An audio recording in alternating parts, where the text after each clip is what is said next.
कितने लोग पहले 8 फरवरी को यहाँ कभी रहे हैं? हाथ उठाएं। बस 2 3 4 लोग हैं। मतलब बाकी लोगों ने पीएस की कहानी मेरी जुबानी नहीं सुनी।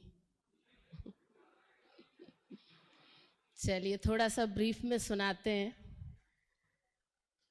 इसलिए सुनाते हैं कि हमें लगता है कि कभी अपनी लाइफ में आप लोग भी आगे सोचोगे, ऐसे ही धीरे धीरे सफ़र तय करोगे और शायद सफलता हासिल करोगे, कोई ना कोई अच्छी मंजिल पे पहुंचोगे।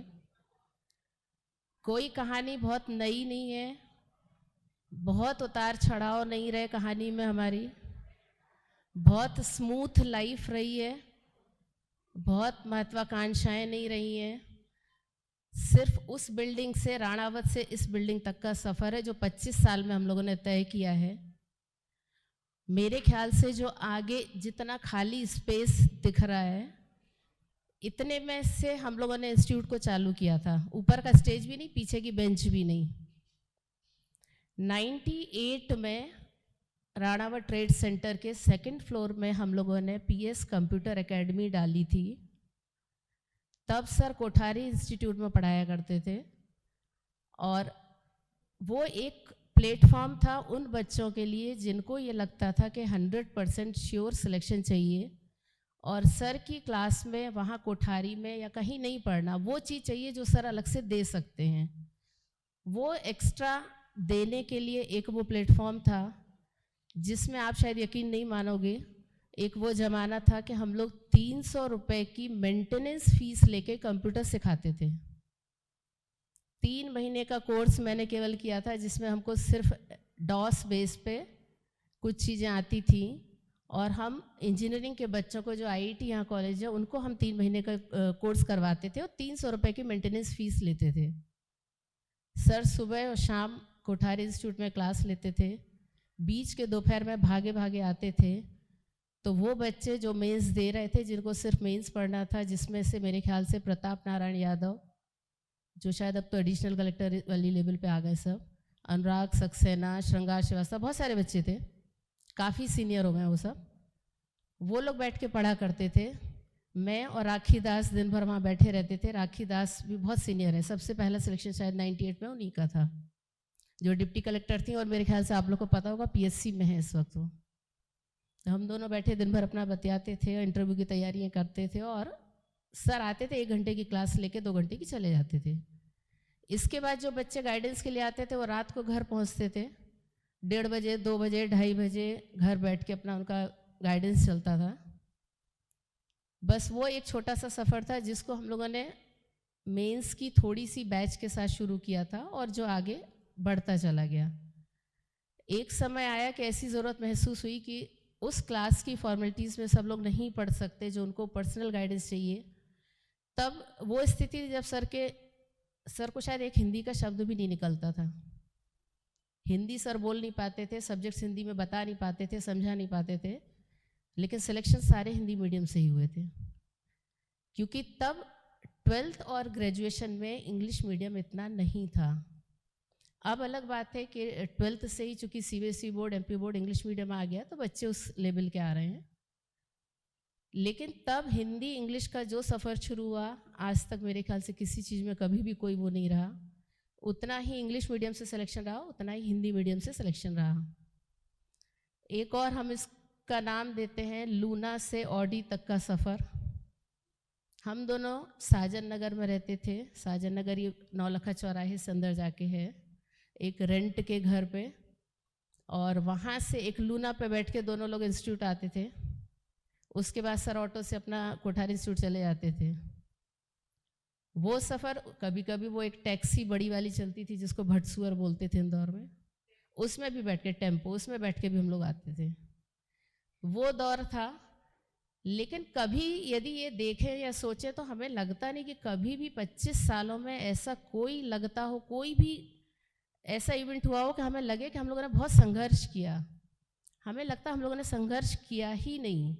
25 सालों में कम से कम 50-60 बैच तो पढ़ाई ही होगी और इतने ज़्यादा स्टूडेंट्स पढ़ाए होंगे जो आज तक भी मिलने आते हैं। यदि सर की स्टोरी जो आजकल डल रही है वो सुन के कोई मीटिंग इंदौर अटेंड करने आता तो वो दौड़ा चला आता कि सर से एक बार मिल लूँ, जिसने ये इंस्टीट्यूट में कभी नहीं देखा उसको वही क्लास याद आती है जिस एक छोटी क्लास में 150 लोग बाहर तक बेंच तक बैठते थे और पढ़ते थे, वो तक मिलने चले आते क्योंकि वो उतने ही जुड़े हुए हैं। हमें लगता है हमारी शादी में भी रिश्तेदार कम, स्टूडेंट्स ही ज़्यादा थे। बहुत थे जो जिसमें सभी IPS हैं, IRS हैं, बहुत सारे बच्चे बहुत सीनियर हुए हैं। पूरी शादी ही स्टूडेंट्स के साथ ही हुई, वैसी हुई, चूँकि सब हम उम्र थे जिनके सिलेक्शन होते थे। इवन जो पढ़ने आते थे, कई तो शादीशुदा थे और कईयों के बच्चे भी थे, वो भी क्लास में उस टाइम पढ़ा करते थे। वो आज खड़े होते तो बहुत बड़े भी लगते हैं। तो हम लोगों का चूँकि वो एक बराबरी का दौर था जिसमें हम पढ़ाते थे, जिसमें लोग सिलेक्शन पाते गए, जिसमें चलते चले गए और कारवां बन गया बिल्कुल।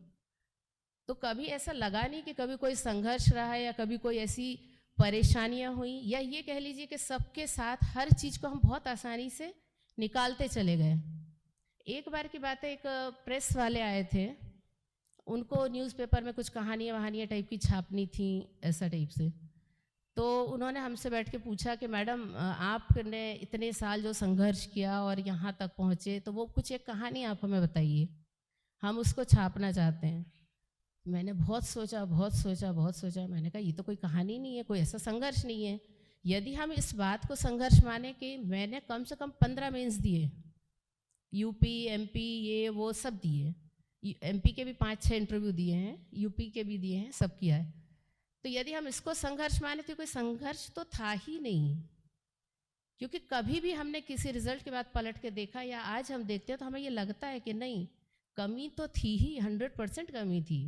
हम उस लेवल पे थे ही नहीं, या हम वो लिख ही नहीं पा रहे थे जो हम निकाल पाते। तो ये तो कोई संघर्ष है ही नहीं। यदि हमारे पेरेंट्स ने हमको ललितपुर जैसी जगह से निकल के इलाहाबाद में पढ़ने भेजा और मैंने इलाहाबाद यूनिवर्सिटी से BSc LLB किया, वहाँ रह के तैयारी की, तो कोई संघर्ष तो था ही नहीं ना ये तो इस कहानी को मैं क्या बनाती, कैसे बताती, मैंने बहुत सोचा। मैंने उसको कहा मेरी सिंपल सी ये कहानी है। तो कहता मैडम ये तो कोई संघर्ष है ही नहीं और इसको तो मैं छाप ही नहीं सकता। मैंने कहा भाई मत छाप, बहुत स्मूथ चले, हम ये फालतू कहानी भी नहीं दे सकते और हमें नहीं लगता कि ये कोई संघर्ष ऐसा कुछ है। और यदि हम लोग आए वहाँ से और ऐसे से आज मान लीजिए 3-4 साल से हम लिफ्ट में चढ़ रहे हैं इस बिल्डिंग में आगे, अदरवाइज तो 20 साल हम लोग सीढ़ियाँ ही चढ़े वहाँ 3rd-4th फ्लोर तक। तो वो जो सीढ़ियाँ धीरे धीरे चढ़ी, कभी भी ऐसा नहीं लगा कि नहीं ये नहीं हो सकता। ये जो होता है वो सब अपने आप परिस्थितिवश होता है, लेकिन हमें उससे यदि निकलना आता है और निकल सकते हैं तो हमें लगता नहीं कि कोई भी चीज़ ऐसी है जो कठिन है। आज हम भी इस बात को बैठ के रोते रहते कि मेरा सिलेक्शन नहीं हुआ, मैं PSC सेलेक्ट नहीं हुई, मैं IAS नहीं बनी, मैं सरकारी नौकरी नहीं पाई। लेकिन हमें लगा कि नहीं पाई तो शायद जो हमने पाया वो हमने बहुत अच्छा पाया। हमको लास्ट इंटरव्यू जब हम MPPSC का देने गए थे तब मेरी शादी हो चुकी थी और उन्होंने हमसे पूछा, तो मैंने कहा ये मेरा 5वां इंटरव्यू है। बोले यदि मैं आपका इसमें नहीं होता तो आप क्या करेंगी? मैंने कहा कुछ नहीं करूँगी, मेरे हस्बैंड की कोचिंग है और मैं उसके साथ में चलाऊँगी, खुद नहीं बन पाई तो क्या हुआ, लोगों को बनाऊँगी।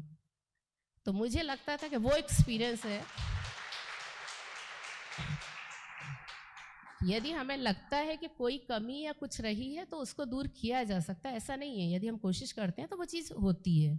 बहुत सारे लोगों को लगता है सर की क्या लाइफ है, क्या गाड़ी, क्या ये, क्या इंस्टीट्यूट, क्या है वो, लेकिन आज तक भी सोचे तो हम लोग अंदर से ऐसा कुछ महसूस कर ही नहीं पाते कि हम किसी ऊपर वाले उस पर हैं। हमको तो आज भी वही पैदल चलना, वैसे ही रहना, गरीबों की तरह जो करना, जो जैसे करते थे वही अपना मस्त लाइफ, वही अच्छी लगती। कोई दिखावाबाजी, कोई किसी तरह का ना मुझे पसंद है ना सर को पसंद है। ऐसा लगता है कि उसी लेवल पे उन्हीं बच्चों से जुड़े हैं जब हम दे रहे थे, जब हम पढ़ रहे थे, जब हम हॉस्टल में थे, जब हम उतने में खर्चा चलाते थे, जब हम जरा सी चीज़ों को बचाते थे। इवन इतना तक काउंट करते थे कि आज यदि हमने मान लो बाहर का खा लिया, मेस का नहीं, तो मेरे इतने पैसे मेस के चले गए। वो आज भी स्थिति लोगों की, ऐसा नहीं है कि नहीं है। तो वो संघर्ष नहीं है, वो तो लाइफ का एक पार्ट है। आप हंसते खेलते निकालते चले जाओ, सब बहुत अच्छे से निकल जाता है और हो भी जाता है। तो एक यही चीज़ है कि जो हम लोगों ने देखी, 25 साल पूरे यहाँ से यहाँ तक निकले, आज तक लोग जुड़े हुए हैं, सिलेक्शन हुए हैं, बहुत खुशी होती, बहुत अच्छा लगता है जब लोग मिलने आते हैं, बताते हैं। इवन जो नहीं भी सेलेक्ट हुए वो भी हमेशा ये कहते हैं कि मैडम कहीं पे वो हूँ, चाहे वो सिंगर हैं, चाहे वो बिजनेस में, चाहे वो साड़ी की दुकान डाले, चाहे कुछ भी, सर की बातें नहीं भूलता, सर की एक एक बात याद आती है। कोई कहीं पढ़ाता तो कहता मैं सर को पूरा फॉलो करता हूँ, मैं कोशिश करता हूँ कि मैं उस ढंग का पढ़ाऊँ, मैं उस ढंग का बोलूँ, मैं वो नकल करना चाहता हूँ, और जब मैं ऐसा कर पाता हूँ तो मुझे लगता है कि बच्चे बहुत खुश हैं। तो वो चीज़ें हैं कि आप कभी भी लाइफ में कहीं भी आगे रहेंगे तो कुछ जो भी अच्छा उतार सकते, जो अच्छा आपने सीखा हो वो करें। लाइफ यहीं कहीं किसी के एंड नहीं होती है कि सिलेक्शन नहीं हुआ, कि नौकरी नहीं मिली, या जो हमने चाहा वो नहीं मिला। हर जगह कई रास्ते होते हैं, बहुत अच्छे होते हैं, और आगे हम लोग बढ़े तो निकलते हैं। कमी तो हम लोग में कहीं ना कहीं रह जाती, इसलिए शायद वो लाइन हम नहीं पहुंच पाते, फिर हम भाग्य को वो कर देते। पहले आप मान लीजिए संसाधनों की बहुत कमी थी, ठीक है ना। हम लोग जब मेंस दिया करते थे यहाँ पे, तो हमारा भी एंथ्रोपोलॉजी एक सब्जेक्ट था, और हम ये सोचते थे कि यहाँ पे कुछ भी नहीं था, नेटवर्क तो दूर की चीज़, इवन बुक्स भी नहीं इंदौर में मिलती थी, कुछ भी नहीं थी। इलाहाबाद के मुकाबले तो इंदौर में कुछ भी नहीं था, और हमने एक सब्जेक्ट ऑप्शनल में एंथ्रोपोलॉजी लिया। उसका जो सेकंड पेपर था, मध्य प्रदेश की जनजातियाँ, वो मुश्किल से 100-150 पेज की एक बुक आती थी, सिर्फ मध्य प्रदेश हिंदी ग्रंथ अकादमी की। बाकी यहाँ कोई मटेरियल नहीं मिलता था, कोई भी नहीं। और हम लोगों की वर्ड लिमिट क्या होती थी? 650 शब्द, 5 क्वेश्चन करने 650। तब हम लोग इतने से पैराग्राफ को 650 तक खींचना सीखते थे कि हम कैसे इसको क्या लिखें, क्या चीज़ें डालें, कैसे इसको अट्रैक्टिव बनाएं, और कैसे सारी चीज़ों को हम दे सकें इसमें।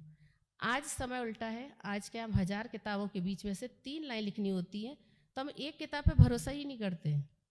हम 1000 ढूंढेंगे किस पब्लिकेशन की बाजार में दुकान में कौन सी आई, फलानी ले लो ले लो ले लो, और इसमें से 3 लाइनें हमको जो याद करनी है वो लिखनी है केवल।